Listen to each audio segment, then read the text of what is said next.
Hey fellas, welcome back. Oppo ഇന്ത്യയിൽ budget സെഗ്മെന്റിൽ പുതിയൊരു ഫോൺ കൂടി ലോഞ്ച് ചെയ്തു. Oppo A17k ആണ് ഇപ്പോൾ ലോഞ്ച് ചെയ്തിട്ടുള്ളത്. ഫോണിൻ്റെ സ്പെക്കിലേക്ക് വന്നു കഴിഞ്ഞാൽ 6.5 ഇഞ്ചിൻ്റെ ഒരു LCD HD+ ഡിസ്പ്ലേ ആണ് ഈ ഫോണിൽ വരുന്നത്.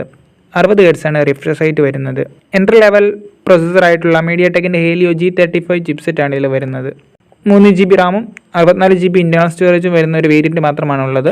റിയർ സൈഡിലും ഫ്രണ്ട് സൈഡിലും സിംഗിൾ ക്യാമറകളാണ് വരുന്നത്. റിയർ സൈഡിൽ 8 മെഗാപിക്സലിൻ്റെ ഒരു ക്യാമറയും ഫ്രണ്ട് സൈഡിൽ 5 മെഗാപിക്സലിൻ്റെ ക്യാമറയുമാണ് വരുന്നത്. വാട്ടർ ഡ്രോപ്പ് സ്റ്റൈൽ നോച്ചാണ്. സൈഡ് മൗണ്ടഡ് ഫിംഗർ പ്രിൻ്റ് ആണ് ഫോണിൽ വരുന്നത്. ആൻഡ്രോയിഡ് 12 ബേസ് ചെയ്തിട്ടുള്ള കളർ വോയിസിലാണ് ഫോൺ എത്തുന്നത്. 5000 mAh ബാറ്ററി വരുന്നത്. 4GB വരെ റാം എക്സ്പാൻഡ് ചെയ്യാൻ കഴിയുന്നതാണ്. IPX4 വാട്ടർ റെസിസ്റ്റൻസുമാണ് ഫോൺ. നേവി ബ്ലൂ, ഗോൾഡ് എന്നിങ്ങനെ 2 കളർ വേരിയൻറ്റിലാണ് ഫോൺ അവൈലബിൾ ആയിട്ടുള്ളത്. 3GB റാമും 64GB ഇൻറ്റേർണൽ സ്റ്റോറേജും വരുന്ന ഒരു വേരിയൻറ്റ് മാത്രമാണ് അവൈലബിൾ ആയിട്ടുള്ളത്. 10499 രൂപയാണ് വില വരുന്നത്. Oppo ഇന്ത്യ ഒഫീഷ്യൽ വെബ്സൈറ്റിലും റീറ്റെയിൽ സ്റ്റോറുകൾ വഴിയും നിങ്ങൾക്ക് Oppo A17k വാങ്ങിക്കുവാൻ കഴിയുന്നതാണ്.